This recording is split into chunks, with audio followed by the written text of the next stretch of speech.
This is how you hang with your bald-faced hornets. They're going to check you out. You may wish to check them out. If you do so very carefully, please. Some are not always friendly.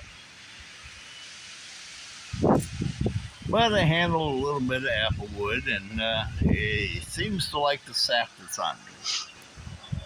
So, here's your bald-faced hornet, boys and girls.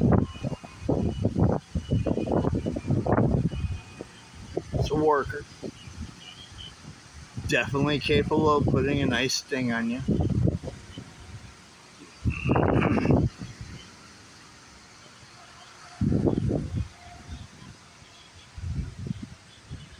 My second one this week, like this.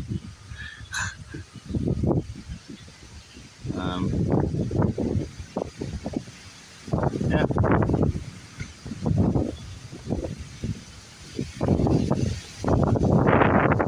Okay.